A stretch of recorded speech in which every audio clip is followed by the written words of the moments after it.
the goal today is to do 3 hours of running, mostly trails hopefully, and I think if I start making myself accountable to YouTube, it's going to force me to do it, because I've been wussing out around about 2 hours and 30 minutes. The longest run this year has only been about 3.5 hours, so I need to up the mileage, up the time.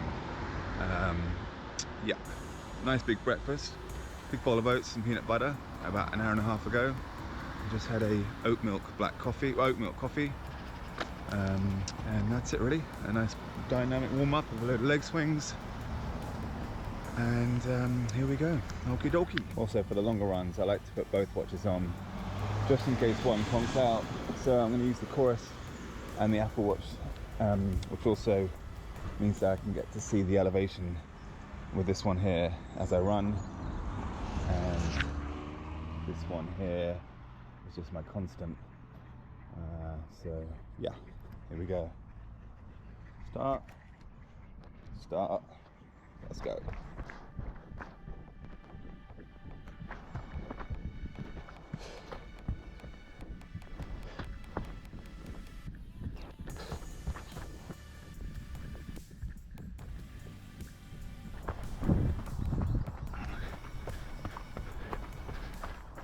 So just ticking along nicely, but I would say anyone that uses heart rate monitors on their watch, be careful, because they're very rarely accurate.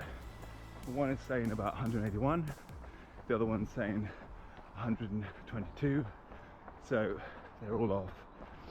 The optical sensors on the wrist are really affected by cold or heat or water or sweat or whatever it is, but they're very rarely accurate. So if you're going to use a heart rate monitor, in my opinion, always go with the chest strap, because these ones are off-putting. It's annoying because when you see it, you then think you're either working too hard and that messes with your head. Also, in light of heart rate monitors, I think they're a great tool to use when you want to go easy, just to make sure you are going easy, around about 135, 140 beats per minute.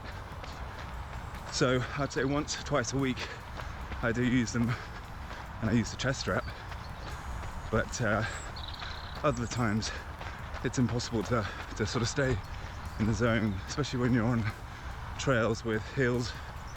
You're just going up and down, so it's a good tool to use, but there's no need to rely on them too much all the time.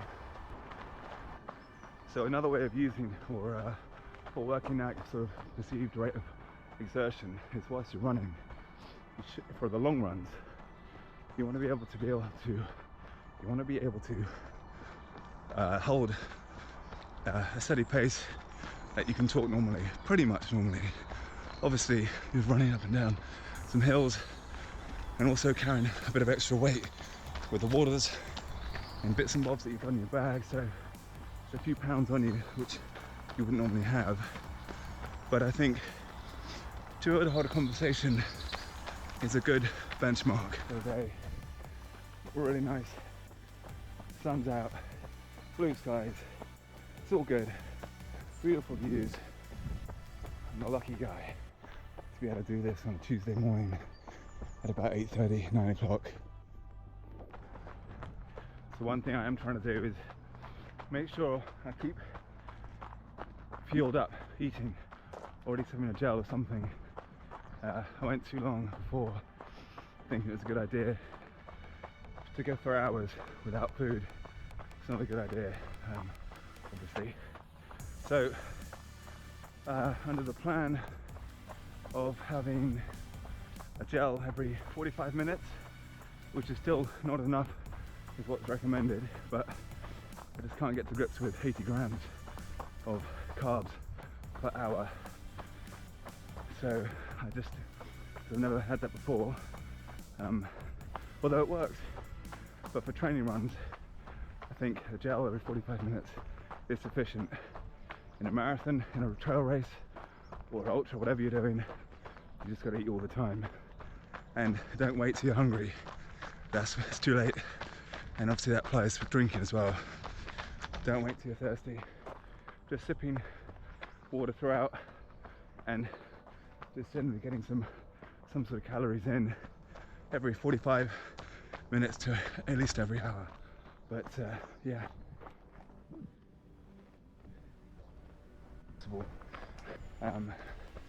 Watch that, head leaning forward, and also keep using your arms as well. Have plenty, just let the arms flag by. Try and drive as well with the arms. So I'm seeing Shane Benzie on Thursday for my second session, and he's good. He knows the stuff. Some great tips and a great book he's written. So I'd advise anyone watching this to read that or listen to it on Audible whilst you're out running or walking or cycling. After about 2.5 hours, that was it. Just got a bit bored of going round the last 20 minutes in a circle pretty much. So I decided to go back via home and pick up this guy, Rufus, so we can take him out for a walk. So now we're just going to go for a fast walk, and we're going to get to our 3 hours, which isn't a big achievement, but it's a little goal that I set, so I'm going to stick to it. And yeah, we are nearly there.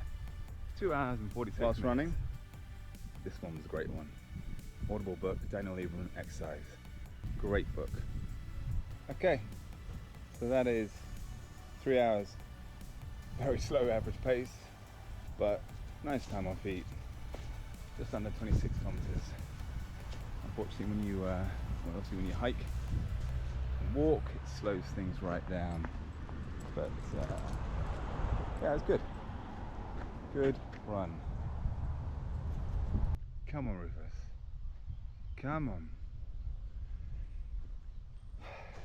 Come on, buddy.